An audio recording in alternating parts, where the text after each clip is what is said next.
นอเลียวนอเลียวกำเลยด้วยลุ่นนอสวยปันเวก้นเขาพาสองก็ตวนกาผมป้าน้องยิ่งแพงสองก็มาแค่สุดสมหามก็ทางโค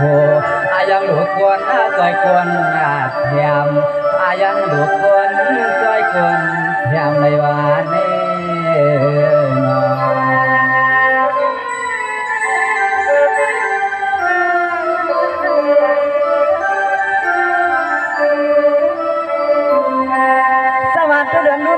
น้องอันปีดังสว่างนอถึงกวางเสียนตาเนาะแค่สุปันติใจมาเฮว่าห้ามก็เฮ็ดการเนาะมีเอาซ้ำขึ้นยานเมื่อเพียวเมืองไทยเมืองลาวเนาะเข้าวยแต่เดี๋ยวมาลุ่มลาด้วยจีนเอื้อนในยีเตรียมสร้างก็ป้องขอสุดอันเกี่ยมถึงดึงกำสว่าง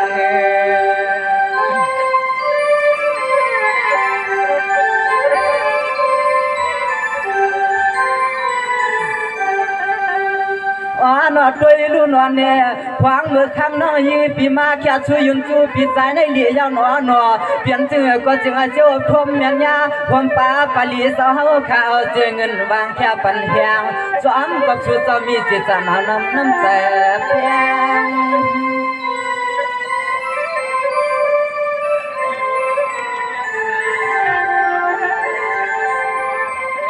น้อยมาใจเย็นใจแห้งน้องสายที่ตัวมาจวงยกขนาอันก็เลยก็เขาขายเลือกด้วยชูเชียนใจเด็ดใครสวยปันพี่น้องเขาอรวยอันยากระตังเสียงเอาพวกใหญ่สวยปันขอกางออกใหม่ปันให้พอเจผมเตรียมก็มีนายเพื่อนนายเย่ตอนกาจะหามปลาลาเป่าไว้ในดูจังเสียวหันใน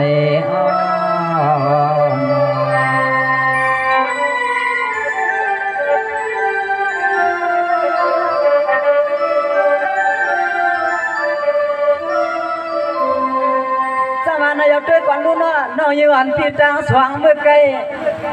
เฮียจังวันนาเฮือนอันที่จุกหวังน้อพวนน้องพิยานขวางเมื่อถึงเมืองไทยน้อ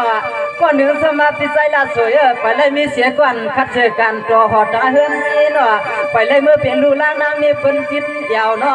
เพียงหนับเพียวเพียงสวยเปลี่ยนนั้นจำเฮือนนี้น้ออย่าจำสุนัยเปิ่นไปเอาเฮ็ดนี้ได้เฮาปีใจสวยจึงที่ขอความน้อ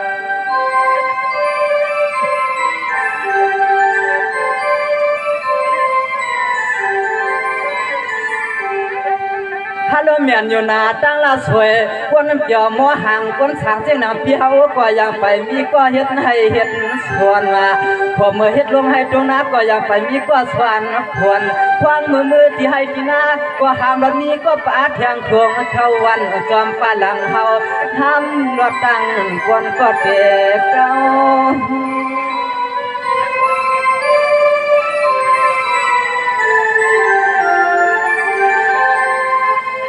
ว่าสู่หักเขาที่เอาละนางขึ้นใน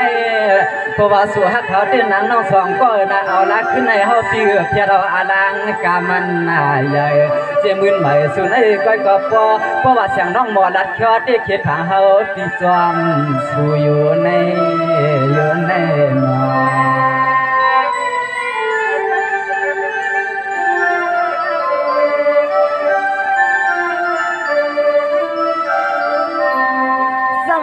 ด้วยกวนลุ้นว่าอาเกี่ยวมันนอกวันปีไปแล้วมีเสียจนต่อเฮือนยีเนาะถ้าจะมันสั่งต่อได้หลีใครเอาเห็นลูกเห็นเมตังเฮาคนหลำคนเบาเศร้าเสียงเมืองนาเนาะพอเตี๋ยเสียมตาลายนำกูนอนปีคำตาจวนกูน้องตานวันมาเก่ามีเฮือนเราเปิ้นปล่อยเล่เขาเลียดอ้วนเกโกเปิ้นยักใช่ยักขาเขาเลียดอุ่นเกโกเปิ้นจอมหาน้องน้อง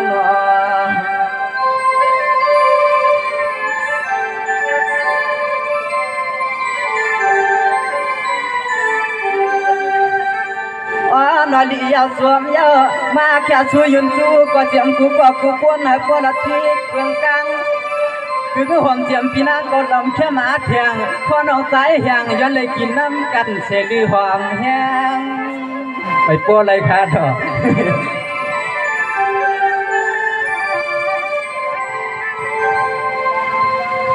นอกึ่งหัวมาป้าปีเหลือนสามีนำใส่หักมาแปงหัวเตรียมก็เมื่อมือหุงเขาพังก้อนตักยืนตังหัวงา จอยลู่นอนน้อไปก้อยว่ากำปวงเอาเจงเงินมายืนปั่นน้องเฮาเขาในนอ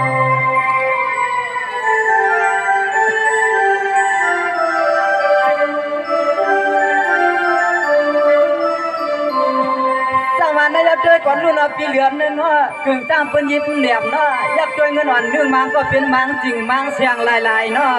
เพื่อนเตี้ยมเจอมังเลี้ยงมันเป็นมังเขียวเนาะมังเหลียวก็กับโพนนักเนาะเพื่อนเตี้ยเพื่อนเป็นบุตรซุนก้นหัวขับวันพักเยอะด้วยก่อนขลุ่มพอละเมื่อก่อนเมื่อตั้งกระตักว่ามันแก่นหวานว่ามันหวาน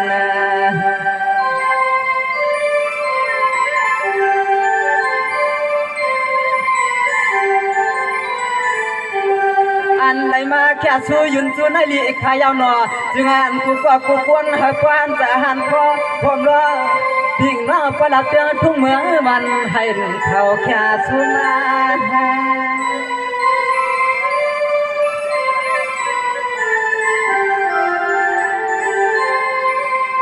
อ๋อน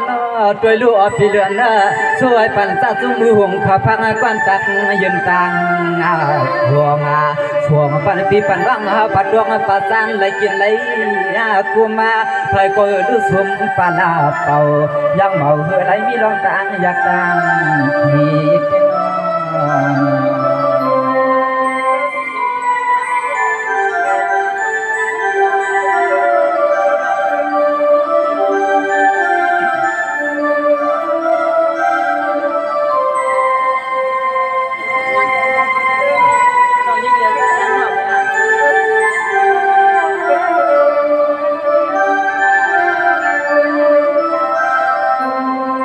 คุยก่อนคุณรู้เนาะคือความเตรียมมันพี่นางน้องคือความเตรียมที่หัวเฮาเขาอันว่ากำไรแค่ปั่นซูมาเทียมตาลอยเนาะเมื่อไก่ที่ว่าเตียพ่อยเอาปวดเขามันหือไก่เนาะเพื่อทางแล้วพี่น้องเฮาขอตั้งไหลปั่นซูมาเนาะน้องอันพาเทียมตาพวกกังวลสั่งเอาพอลืมตึมความกว้างย้อนน้องใจหยางจอมปิงน้องหวางใจกำแล้วน้องใจสวยถุยเตรียมอ่างขึ้นหัวนั่นเอง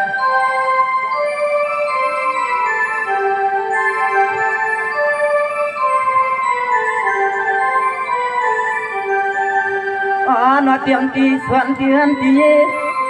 มังก็ไหนก็ให้ว่าห้ามนะหัวนะเฮือนนะยีมังก็จึงใครเมื่อเขาเปลี่ยนลูกเมียเปิ่นค้างอารามเปิ่นป่วยกันมาเขาป่วยก็ให้แข่งมันแก่นถึงเปียมากัดมาเขาป่วยก็มันแก่นถึงเปียมากัด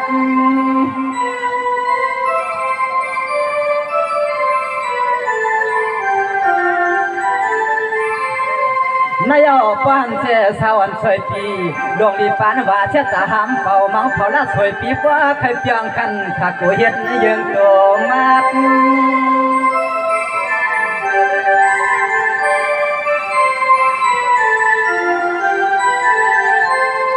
นายโยสังเมื่อเขาบวกที่เนื้อผักพวงน้องเฮาบวกขึ้นบวกลงที่ฟองนั้นโยสังมีที่เสือยอพอสั่งทางก็คำเมื่อโยสังเมื่อไรหันที่กินที่เศร้าที่ลูกน้องเฮามืดหัวยาเศร้า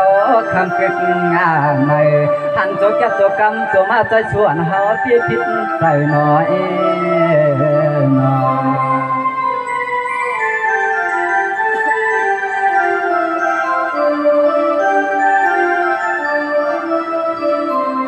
มาในยอดช่วยก่อนนู่นว่าอาเกี่ยวมา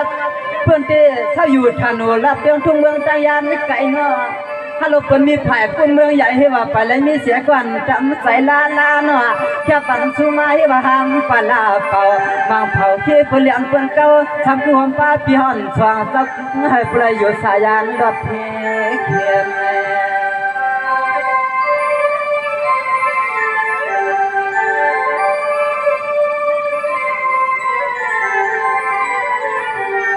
เพียนเสียงก็เจอพิจารณาเนาะว่าคำพูดคำฮือก็มีเทียงไว้ก็เจอพิจารณาสลอมกันมาเปลี่ยนเปลี่ยนเปลี่ยนหักเปลี่ยนสาวเปียมวังอันในใจขาดที่ห้องปัญหาปอเจตีปอเลี้ยงมีเลี้ยงสัตว์เพียนเขาเต่าน้อยย้อน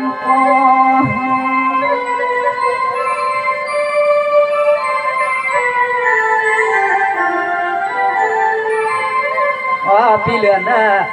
มาซอยซอยแห้งซอยสู้ไว้ปันตะจุ้งมือหงเขาพักปันตะยืนตามกระตางเสียงเสียงไอ้พอได้มีสตางค์พลังเมียตา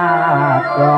พอได้มือมนเบิกหยอกกินเขาพักยาวสีด้านไหนก็เสียจมผิดจมบวกเมื่อเขาปล่อยเจอปล่อย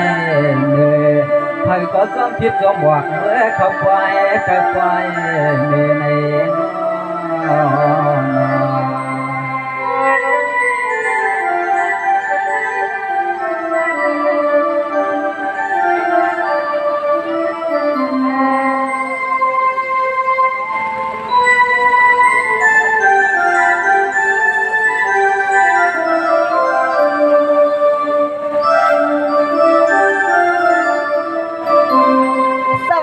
ด้วยกวนลุงว่า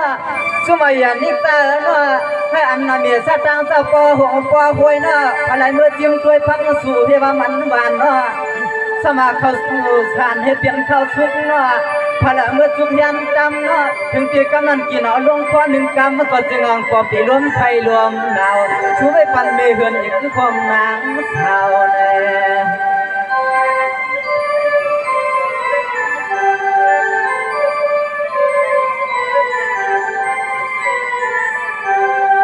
สวมเย้าขนาดสัวสาวได้เปลี่ยนสาวเงินสาวตวง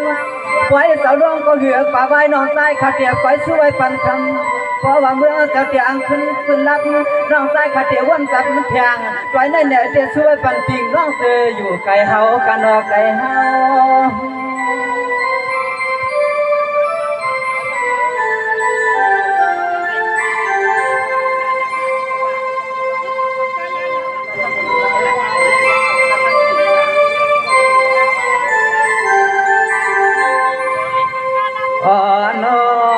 เปลี่ยนจึงในยาวเฮาก็เตียสังเอ็ดจึงอยู่ในเตียไว้เอาผลควันพวกยาวขับเขาเสียงกลางก็มันนำตัวพิงร้องเศร้าเพราะว่าสู้เสียงเสียงภาษาเฮาเปียวน้องยังบนยังเปียวในเที่ยมันเขียนซึ่งห้างเขาหืนอยู่เอาขนาดถ้าเตรียมตัวซื้อแล้วขนาดเอาค่ะเดี๋ยวมาขนาดอยู่ดีกี่บาทนะครับไม่ต้องขอบใจอย่างนั้นสวัสดีเอาด้วยก่อนรู้ว่าข้าก็สู้ปันปอจีเอาคือความเตรียมมันที่คำขินเอาเขาแค่ปันสู้มาที่ว่าป้อมช่างตัวได้อัปปันล่าสวยก้าเปลี่ยนชิบลำเช้าลำเงินคำล่าสวยใครจ่ายก็กายแค่เอาสั่งลายเนาะใครกล้าขายสั่งรุ่มเนาะสมาสู่เก่าอานังซุ่มก็ที่คำขินด้านผิดแต่เน่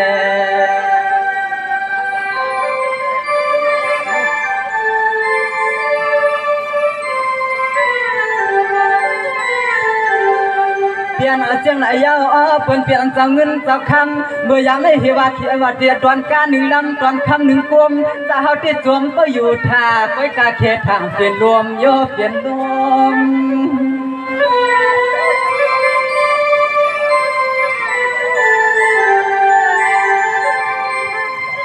สวมเตี้ยสวมสวมยาวเจอปีเสียนว่างเฮาขามาแค่สู้ยืนสู้เต้นนำเตี้ยนำมาก้อยกาคำลูกหลานฮักสู้เศร้าซื้อไหลจอกซื้อเสียย่อมไหลจอกซื้อในก็เตี้ยเพิ่งเมื่อซื้อเอาพยอง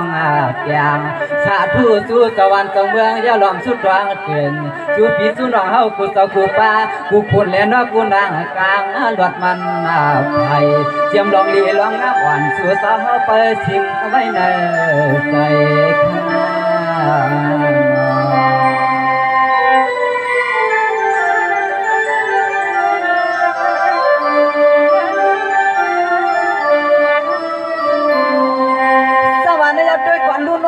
มีเรื่องสัตว์เที่ยวเขาทุ่งเมืองต่างยันเมียงไอ้ไก่ที่น่ะฮัลโหลอำนั้นก็เสียงเมืองหลายเนาะเป็นยีเปลี่ยนสายป้องกันมาปอกซื้อก็ซื้อเนาะป้อนขึ้นเมื่อที่เป็นจับกาคุลิมังชาเตเคทางไปดินมา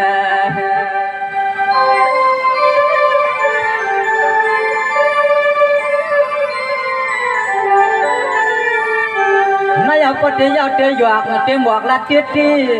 นอดสายทางก็เลยผิดเสียนมาเปลี่ยนเสียงหนึ่ง กูว่าเสียวเปิ้นมีหน้าหอดตัวเฮือนตัวนี้ลูกนี้เปิ้นลาวเล่กลางคืนอ๋อลูกนี้เปิ้นลาวเล่กลางคำไว้คืน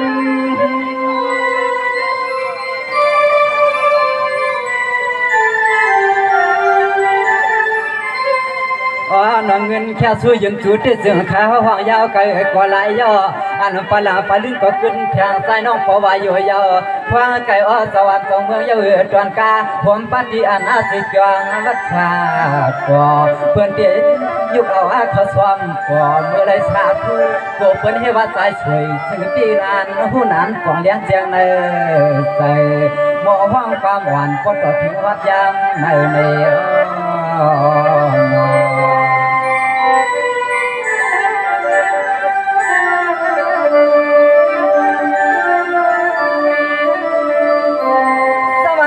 ก่อนนู้นว่าคือความเตรียมมันพี่นั่นสิ่งที่เราเขาเนาะ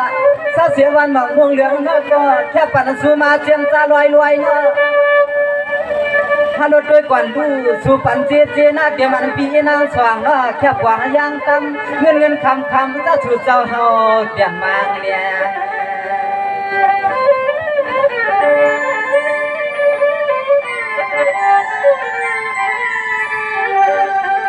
ตัวเมื่อขยาวนาจึงไอจัวเจ้าขับว่าหลอดที่หลอดเตรียมลองตั้งถูกตั้งไม่หัวขึ้นหัวใครวัดจ้าเขาย่าในก็ปีไรใครสูรูในก็ยังอยากเปลี่ยนให้มันมี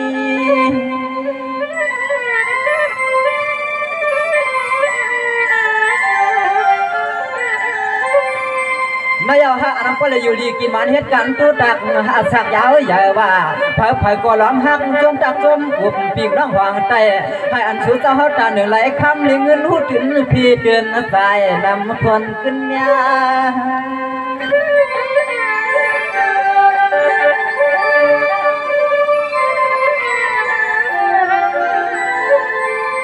เกิดเอาหอมปลาเสารถเสากาแค่มาเยาวกำหนึ่งด้วยรุ่นอ่อนน้อยให้ว่าสู้ไว้ปั่นปกยาวพ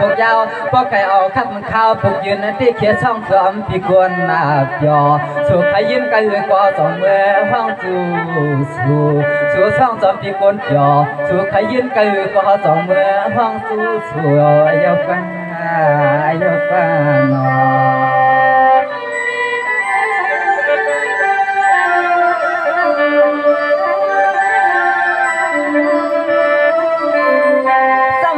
อก่อนลูกน้องพี่น้าเขาตั้งชามันทำการปวดจีน่ะตั้งเฮือนตั้งยินพอสูขึ้นมือให้ปอยนเปลี่ยนเฮือนอุดสั้นสีทางคืออาเปลี่ยนสัตว์ที่ลาวปานน่ะ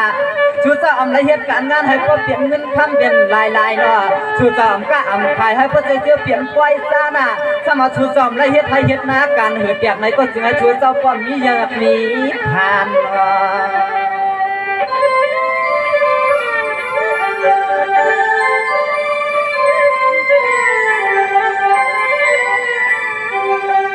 ปานหักเนื้อน้องใจก็เลี้ยวสวมยาวขนาอันในเฮาก็เตียใจสู้ซอยตวงหันน้ำใจน้ำข้อเจ้าตาหน้าคือความเตรียมเจ้าป้อยมุงวังความเตรียมพี่นางซาชามเจ้าคือความเตรียมพี่น้องเม็ดเท่าปัดเท่าคือความเตรียมได้นางห้างเตือนคำเตือนไปว่า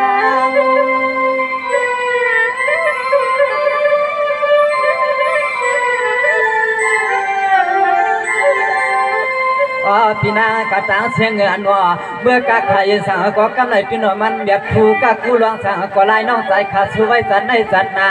จึงไอ้สัวเสาข้ามบ้านลองเงินลองคำคัดคำสิฟ้า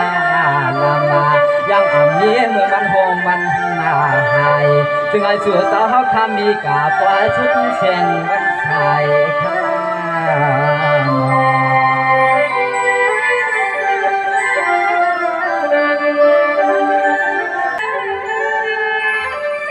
ฮัลโหลกันเลยตัวกว่าตัวเอาลอยน่ะเฮาเทียมมีไฟขอความตวนสู้ผักมากปันก็มาแค่สู้ยืนสู้สร้างเรียกยอหมอไอ้ใจเขาแน่ปุ่นปันเฮียงเย็นเขาแหละ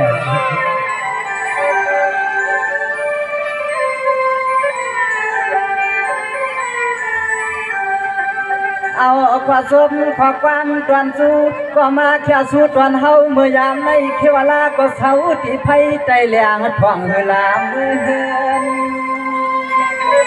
เมื่อสำเลียงเอาเลยไหม อยู่ว่ากัดหนาล่ำเปิ้นถอมาเป็นไซลาสวยนี่เนาะ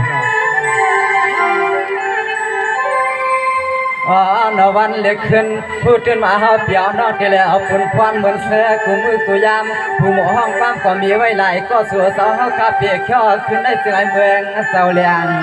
ปางเพราะว่าเมืองเสาเฮาคาลาวลูกอ่อนห่างเสียตั้งไหนก็พ้องมือวันนั้นสุดเสาอยากขึ้นก็ขึ้นพอแล้ว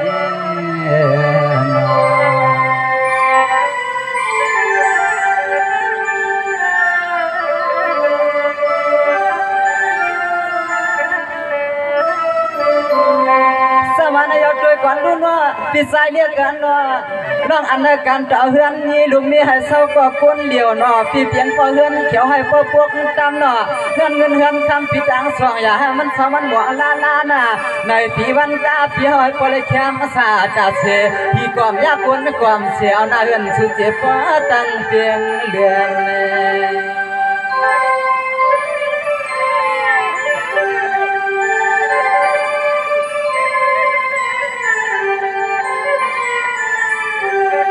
ใจใครเปลี่ยนชื่อหนึ่งว่าพี่สายเรียกกันว่าขวางมือหอมตังปีกวัก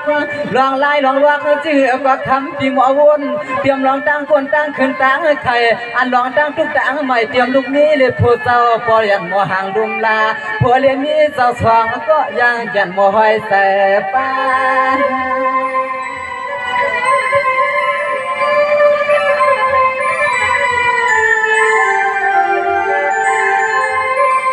ญาเมียนผู้ฮักเมียเสียดว่าพี่สายเรียกเกินนะเอาเย้ากันได้เปียให้ขึ้นหน้าเป็ดบางก็เปลี่ยนให้พี่นั่งก็หาลองเงินลองคำก็เปลี่ยนพี่สายเรียกไหนก็มีพี่ญาใหญ่ญาหน้าละเตือนทุ่งเมืองจนกองผู้มีไว้เปลี่ยน5-6 ปีเอาลูกเมียเย้ากันได้จึงให้สายาเอาหน้าเฮือนพี่เฮาลีละนา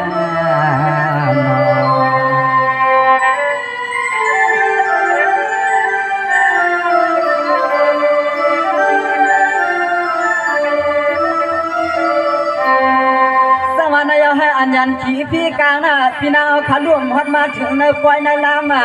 ทำได้มาแค่สู้หมอความใจสวยเนาะเรียกแกมาปนน้องห้องปันเดปีเมื่อลาเนาะทำได้ดวงตาลอยน่ะเขาเตรียมมีควายไว้ปั่นเพื่อนตีก็จึงให้แค่มาสาลูกเมียที่อำขาจ้ำปลาอำปีลิ้นปีกวนเมาเขาหาเฮา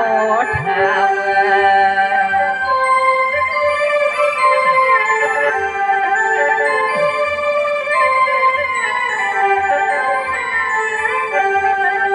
ด้วยดูนอนขวางมือเหลียวเตียก้อยตะกัวอ่างวางเย้าปังก็กัวอ่างไว้ก็ยิงก็ใจทำก็เลยหาตีเฮือนตี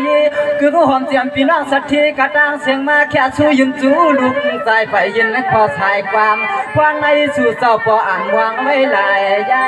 ม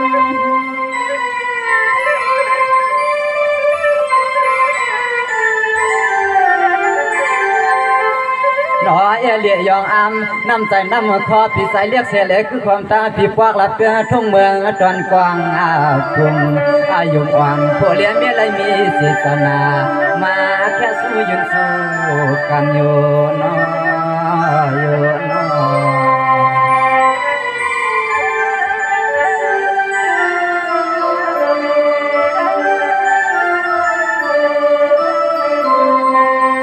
นายด้วยก่อนรุ่นพิสัยเรียกกันว่าปะเดี๋ยวปุ่มมันยาวขามันหึงเนาะปะเดี๋ยวขึงเอาด้วยมันเครื่องน่ะเมืองประจำเตียเลี้ยงยาวด้วยก่อนขลุเตียมันสั่งขาเจ้าเขาปะเดี๋ยวยันเอาซ้ำปันพวกลูกตามยาวปะเดี๋ยวยันเอาซ้ำเงินซ้ำพันปันตาเขาก็ลุไลไหวนาสาธุย้อนนักกู้สู้ใหญ่ควางเน่มจังเอาแขกมันหึง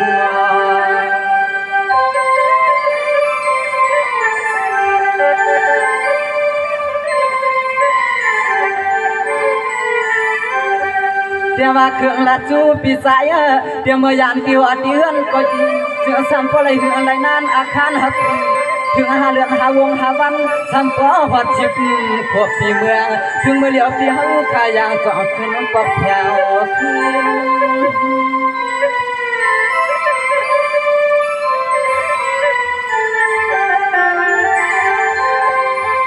น้อย เจียมลองคำลองเงินหัดพอหันใจหันขอหน้าโพกหมอหักเดียกหมอเกียกสู่เลือกไปเสียนต่างนี่ปานกับคำมาอย่างตั้งพงผัวเมียให้เจ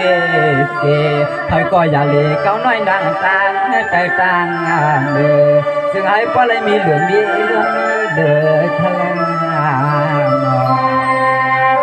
เอาค่ะยินจงค่ะ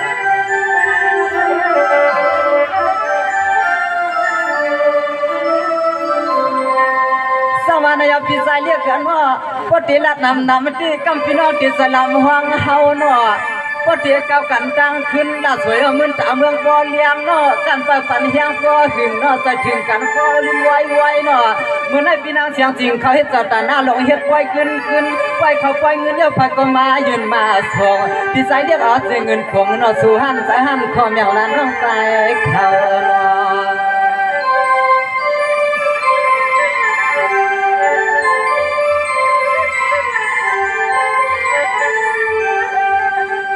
นักคือความเจียมหมายเตือนมีเฮือนเพิ่นประหลับเตือนทุ่งเมืองน้ำลางนะอาจอมเสียนตาเพิ่นห้ามเลยกวนหัวรถหัวกาเพิ่นมาก็เงินป่าละเป่าเสาก็เหลียวกวยไผก็ป้อมเมืองออกลองตัวเอาค่ะยินจงขอบใจยินนำครับ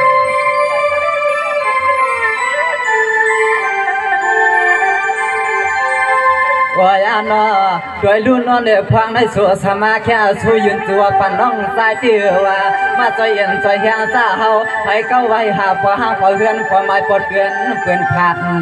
ขาพอสั่งขีดขาโยพี่นางนาคำยิงเขาสาจักไรเอาก็กวนพอลดพอการเล่าเตยเล่าเมื่อในวันนี้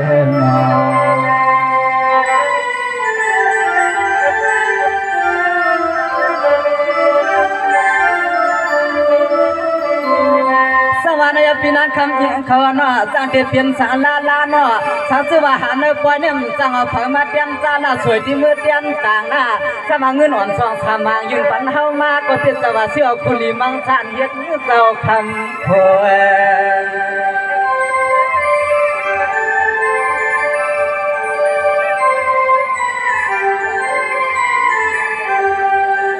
นายเอาก็อันพี่นางเปียใจอ่อนช่างจอหมอช่างน้องใจที่ขึ้นวางกันลาดอยู่ย่ำจังขึ้นอื่นเยาเอือดวนใครก็ใจเขาที่เขาลัดเชก็หำขึ้นนะขึ้น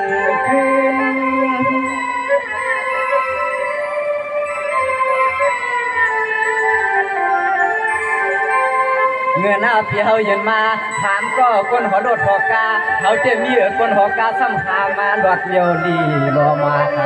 เขาที่อันต่างหาที่กินที่เช้าหาหัวโดดหัวกาก็มันไปช่างคอ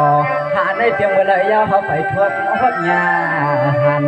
คำยิงกันน้อยอยู่สั่งยากันน้อย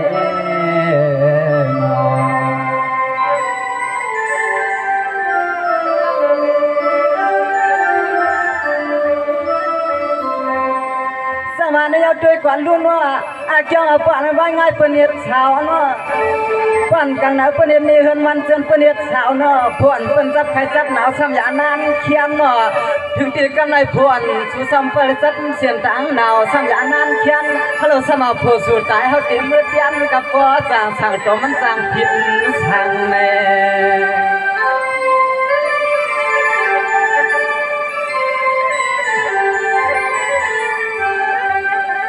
ทางอาเซียส่วนน้องเปลี่ยนห่างเรื่องห่างล่างห่างคำลูกชายเพื่อนบ้านเปลี่ยนเสียก็เฮาปิดเอก็เก็บสุกส่วนน้องเปลี่ยนหักกบลูกในก็เฮาขาเมื่อความเอาด้วย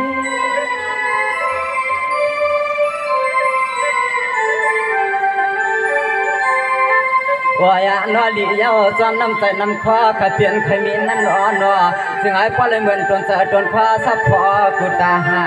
เชพ่อเลยก้นหัวลวดหัวกาเย้าคำเลยเงินกว่าอังเกเตรียมไว้ในเถือกในเฮือกทวงซึ่งอันที่คำยิงเขาเสาพ่อเลยเปลี่ยนสัตว์เทลงทลา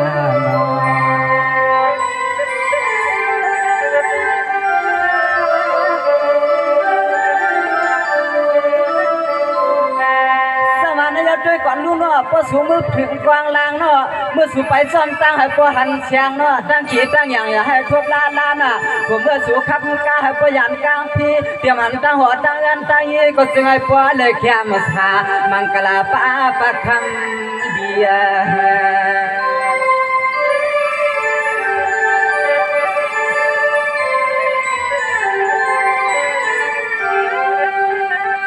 นวดเตรียมลองขี่ลองเมาเตียนห่วงเตรียมตีมือตีมาเมื่ออันตาเขาคำเมื่อกะคำเขาปล่อยเขาลามมือยังนั้นไผ่ก็จมชื่อจวมนัดไผ่ก็จวมและเอาลองมูลองมัดลองเงินลองตรองเมื่อชื่อเอาปลาไผ่ก็ปอแก่หมัววนเจียนตา